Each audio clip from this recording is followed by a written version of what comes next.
Selamat malam, Kaltim Headline Malam kembali hadir bersama saya Rosmi Rahma. Sejumlah informasi penting akan kami hadirkan untuk Anda dan berikut di antaranya.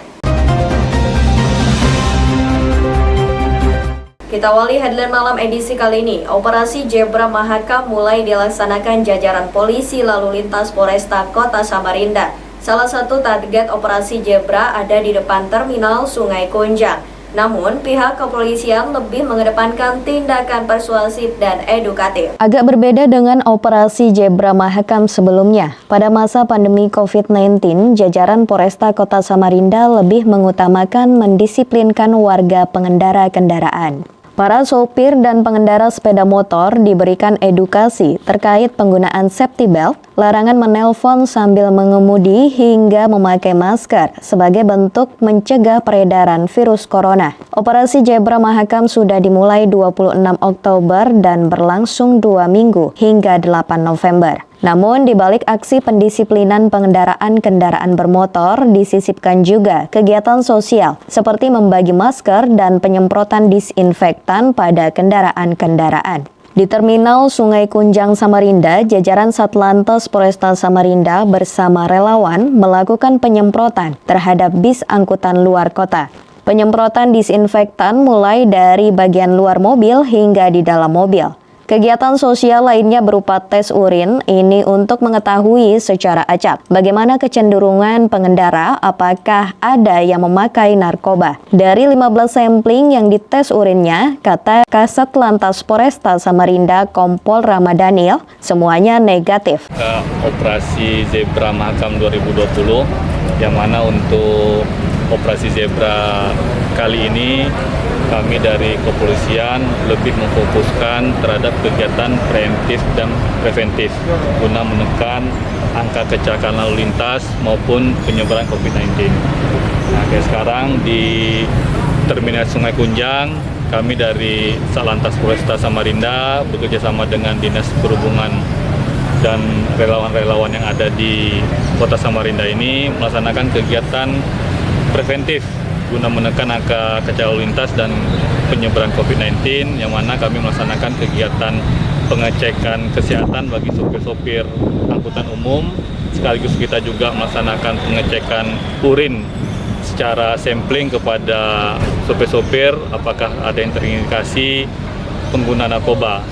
Dan kami juga melaksanakan kegiatan pengecekan kelayakan kendaraan bersama Dinas Perhubungan dan bersama rekan-rekan relawan yang ada di Kota Samarinda, kami melaksanakan penyemprotan cairan disinfektan kepada kendaraan angkutan umum sehingga mungkin dapat mengurangi virus-virus yang mungkin menempel di kendaraan. Tim Kaltim TV, Hardin melaporkan.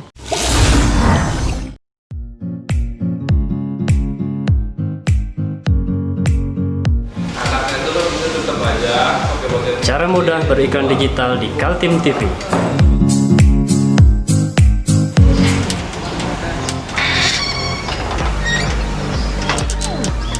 Yang pertama, jadilah sahabat Kaltim TV.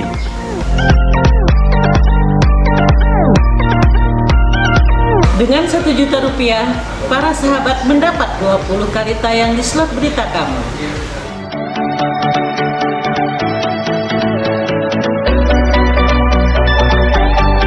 Dengan 20 detik, dapat menjangkau 20.000 penonton. Anda beruntung karena mendapat kesempatan perdana dari kami. Ayo jadilah sahabat Kaltim TV.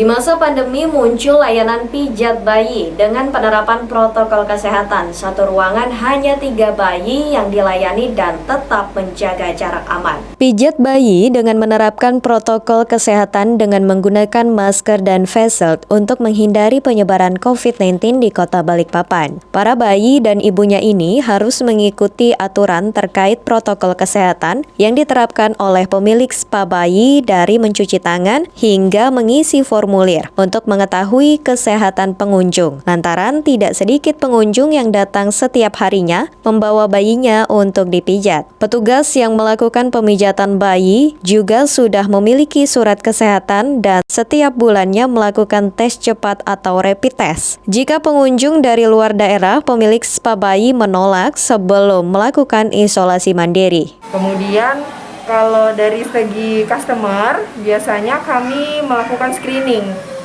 Jadi setiap customer yang datang itu harus reservasi. Kemudian saat reservasi kami minta data dan kuesioner. Jadi mereka harus mengisi kuesioner, apakah dari luar kota, apakah sedang sakit, dan lain-lain. Ada beberapa pertanyaan di situ.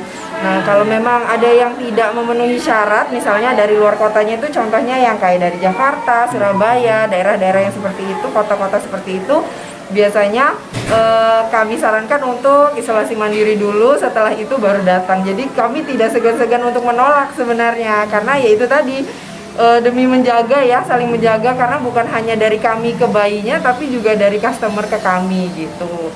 Untuk mengurangi penumpukan dalam satu ruang hanya 3 bayi yang dilakukan pemijatan, sehingga jarak tetap terjaga. Dari Balikpapan, Muhammad Idris, tim Kaltim TV.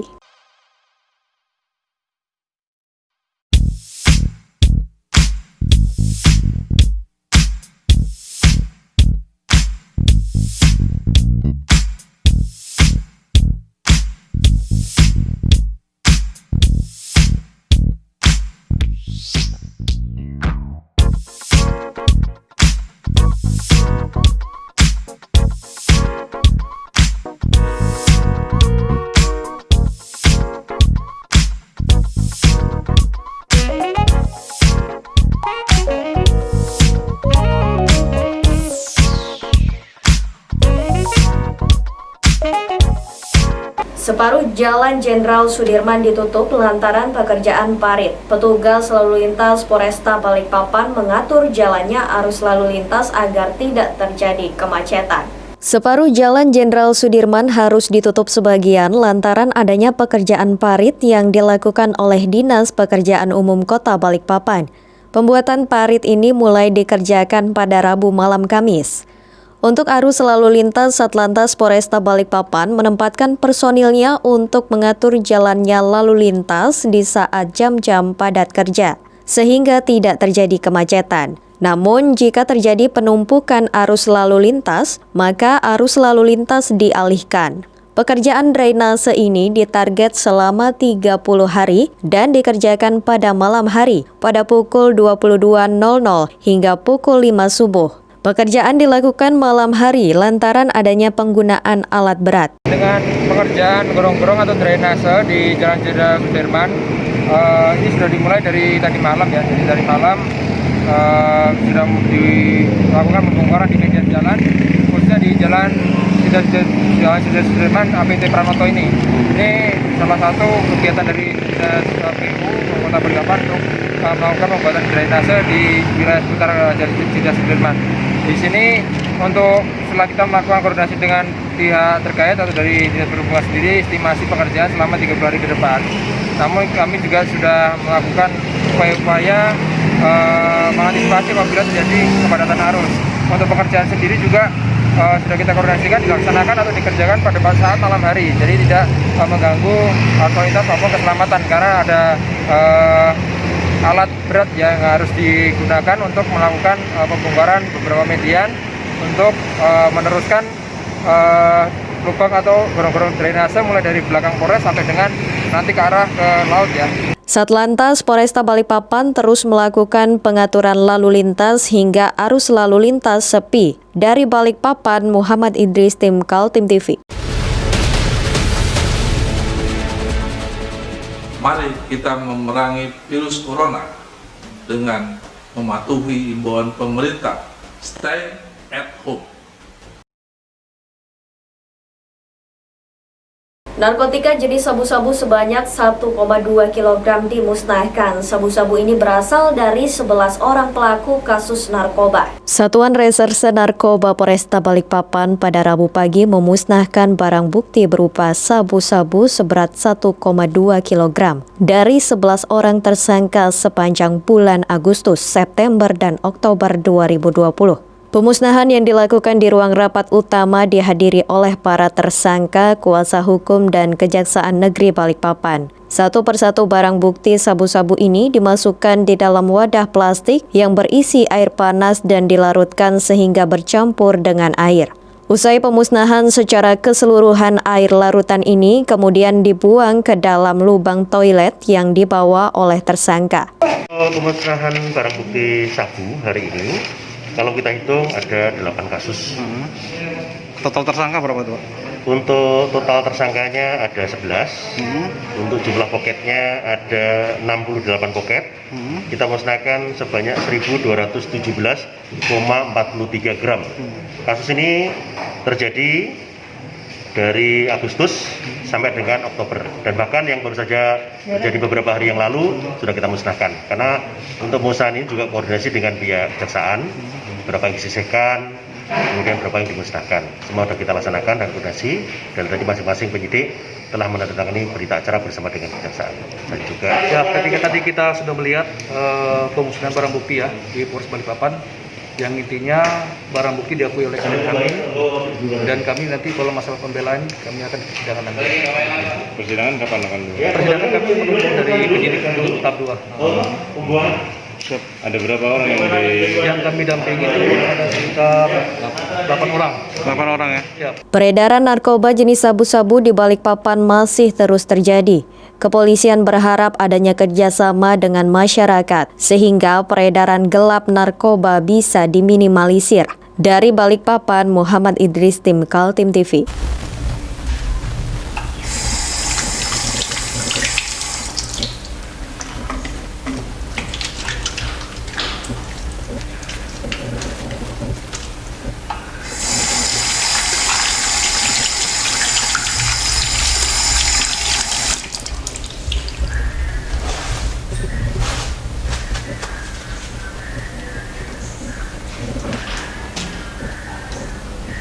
Meskipun di rumah saja, kita tetap selalu menjaga kesehatan, cuci tangan, menggunakan hand sanitizer.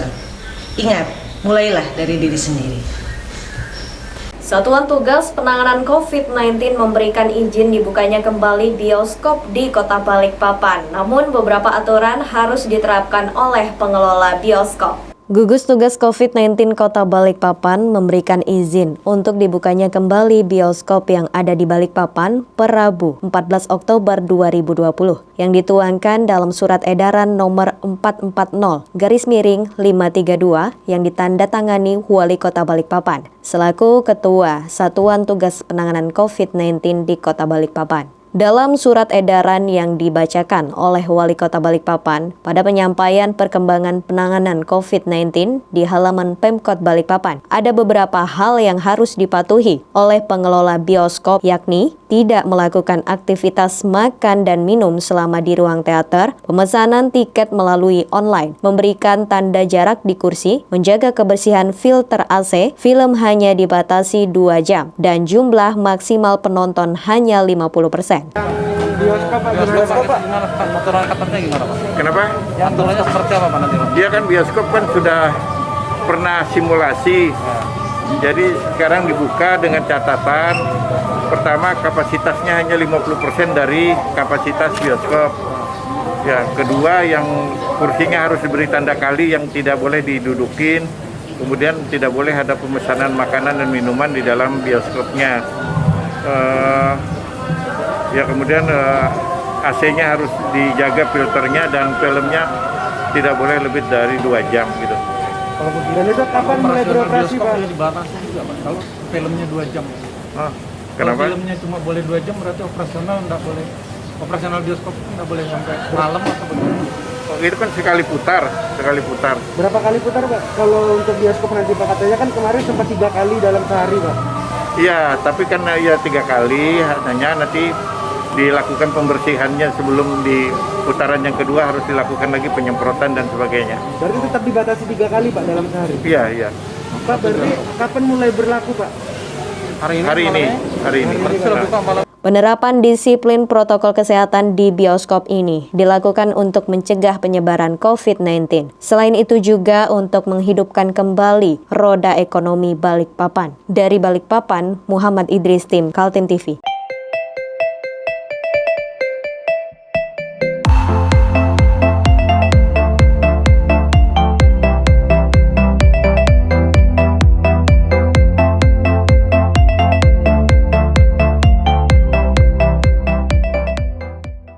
Tidak mau kalah dengan badan usaha milik daerah seperti Bank Kaltim dan Jamkrida yang mendapat suntikan dana baru dari APBD Kaltim sebesar 150 miliar rupiah. Prusda Listrik juga mengajukan usulan suntikan modal untuk pengembangan bisnis sumber daya listrik sebesar 100 miliar rupiah. Dalam sebuah rapat tertutup bagi kalangan wartawan, Komisi 2 DPRD Kaltim membahas usulan Prusda Listrik yang diajukan manajemen. Dari pertemuan itu terungkap Prusda Listrik mengusulkan suntikan dana segar untuk pengembangan bisnis baru dalam bidang pengadaan daya. 3 rencana bisnis yang disampaikan manajemen Prusda Listrik adalah pengadaan daya listrik bersumber dari tenaga surya, tenaga biomasa atau dari limbah kelapa sawit, dan tenaga sampah. Penambahan listrik itu dibutuhkan menghadapi ibu kota negara yang diproyeksikan tetap direalisasikan pemerintah pusat di perbatasan Kabupaten Penajam Pasir Utara dan Kabupaten Kutai Kartanegara. Ya. Artinya kami kan dari Prusda Listrik menyampaikan tentang potensi yang bisa kita ambil sebagai bidang keterlistrikan. Pertama adalah pembangkit listrik tenaga surya, itu rooftop, itu potensi yang sangat besar. Kemudian pembangkit listrik tenaga sampah, kemudian pembangkit listrik tenaga biomasa. Nah sekarang kan sudah ada banyak permen nih, ada permen baru yang mempermudah usaha untuk energi terbarukan. Itu yang harus kita ambil kesempatan untuk itu. Karena sekarang dari PLN dia harus bisa menunjuk langsung kepada badan-badan yang akan mendirikan pembangkit listrik dengan energi terbarukan. Prusda Listrik selama ini sudah menjalin kerjasama usaha PLTU berkapasitas 110 MW di Tenggarong Seberang. Prusda Kelistrikan menyetor modal 96 miliar rupiah di PLTU yang dikelola PT Cahaya Fajar Kaltim. Dan dari sisi bisnis ini mampu menyetorkan PAD sebesar 1,4 miliar pada tahun 2020. Direktur Utama Prusda Kelistrikan Abdurrahman Syeret mengatakan peluang bisnis listrik di Kaltim sangat besar. Lantaran itu pihaknya selaku pengelola BUMD mengusulkan rencana pengembangan bisnis baru untuk menghadapi tantangan kebutuhan listrik pada masa yang akan datang. Untuk prospek ke depan bagaimana Pak? Ya, prospek ke depan pertama untuk energi terbarukan, karena dari komitmen dari ibu kota negara itu nanti menggunakan banyak energi terbarukan. Dia kan green energy itu. Nah itu yang harus kita ambil peluangnya untuk membangun di sana itu. Jangan sampai kita nanti ketinggalan.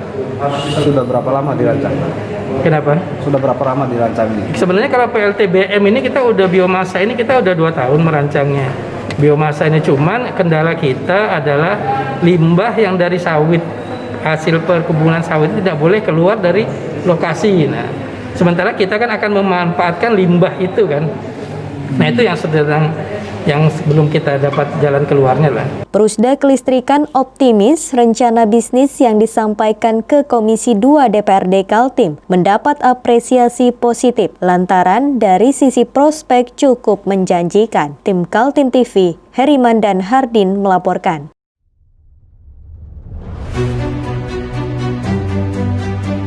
Hari ini kita ada kegiatan untuk membungkus sembako untuk dibagikan ke masyarakat yang membutuhkan karena COVID-19 ini. Semoga kita sukses semua. Amin. Harus kerjasama yang bagus. Pancasila! Amin. Pancasila! Amin. Pancasila! Amin. Merdeka! Merdeka!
Komisi 2 DPRD Kaltim menanggapi serius usulan penambahan modal sebesar 100 miliar oleh Perusda Kelistrikan. Bahkan secara khusus mengundang pihak manajemen perusahaan itu untuk rapat dengar pendapat, menyampaikan rencana bisnis listrik untuk masa depan. Dalam suasana pembahasan APBD Kaltim tahun 2021, Komisi 2 DPRD Kaltim masih mengagendakan rapat dengar pendapat dengan Perusda Kelistrikan. Rapat digelar terkait adanya usulan dari Perusda untuk menambah modal baru 100 miliar yang bersumber dari APBD Kaltim tahun 2021. Direktur Utama Perusda Kelistrikan Kaltim Abdurrahman Syeret mengakui adanya usulan diajukan kepada pemerintah dan DPRD Kaltim. Usulan itu terkait penambahan modal baru untuk pengembangan bisnis listrik oleh Perusda, yaitu pembangunan listrik tenaga surya, tenaga biomasa, dan tenaga sampah. Ada mengajukan penambahan modal dari Pemerintah Provinsi 100 miliar. Untuk tahun 2021. Itu udah kita lakukan tahun 2018. Sudah disetujui oleh RUPS bahwa pemerintah akan 100 miliar, tapi karena kondisi keuangan yang belum memungkinkan sehingga belum sampai sekarang belum dicairkan. Nah, dari situlah yang tadi saya paparkan ke Komisi 2, peluang 100 miliar itu kita akan gunakan apa gitu loh. Nah, itu yang kita paparkan. sudah Pak? Sudah. Salah satunya Pak? Ya, itu pembangkit listrik rooftop. Rooftop itu atap, PLTS atap, kemudian PLTS sampah. Jadi kita akan mengolah sampah menjadi energi. Kemudian satu lagi biomasa, limbah dari perkebunan sawit menjadi energi. Ada yang lain? Itu yang kita ada. Oke, nama panjangnya? Ya, nama Abdurrahman Syeret.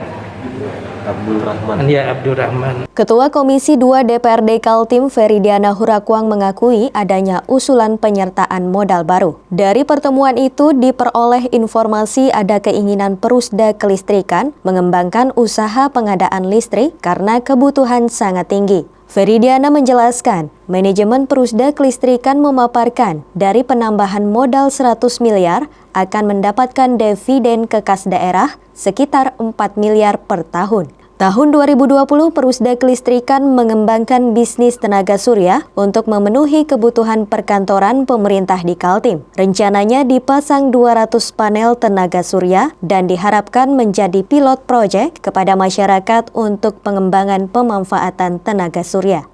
Mereka mengajukan 100 miliar. Setelah kami rapat tadi mendengar penjelasan, jadi bukan untuk menambah saham yang ada di PT Cahaya Fajar Kaltim yang selama ini kita sudah masuk ke saham di situ kurang lebih 96 miliar untuk saham di PT, karena yang diajukan ini adalah untuk membuka core bisnis baru, yaitu tadi yang saya bilang kurang lebih tiga kegiatan itu. Jadi tadi juga kami meminta penjelasan tentang cash flow-nya dengan tiga core bisnis baru ini, bagaimana cash flow terutama untuk PAD kita gitu. Jadi kelihatannya memang kalau ini bisa berjalan mulus, PAD kita lumayan. Dengan modal 100 miliar itu kita bisa mendapat PAD sekitar 4 miliar dalam 1 tahun kalau itu memang berjalan. Belum ada kepastian apakah usulan suntikan modal baru tersebut disetujui atau tidak. Komisi 2 DPRD Kaltim masih membahasnya lebih dalam, terutama menyangkut ketersediaan anggaran dalam APBD Kaltim tahun 2021. Tim Kaltim TV, Heriman dan Hardin melaporkan.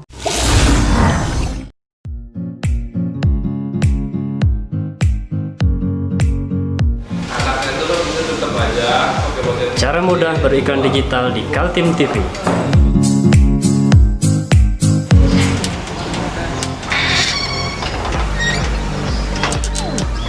Yang pertama, jadilah sahabat Kaltim TV.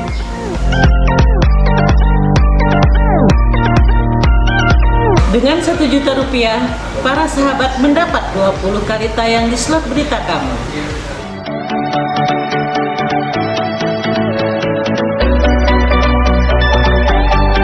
Dengan 20 detik dapat menjangkau 20.000 penonton. Anda beruntung karena mendapat kesempatan perdana dari kami. Ayo jadilah sahabat Kaltim TV. Demikian headline malam edisi kali ini. Informasi lainnya dapat Anda simak melalui situs website kami www.kaltim.tv, channel YouTube dan fanpage Facebook Kaltim TV. Jangan lupa untuk selalu patuhi protokol kesehatan. Saya Rosmi Rahma bersama kerabat kerja yang bertugas pamit undur diri. Selamat malam dan sampai jumpa.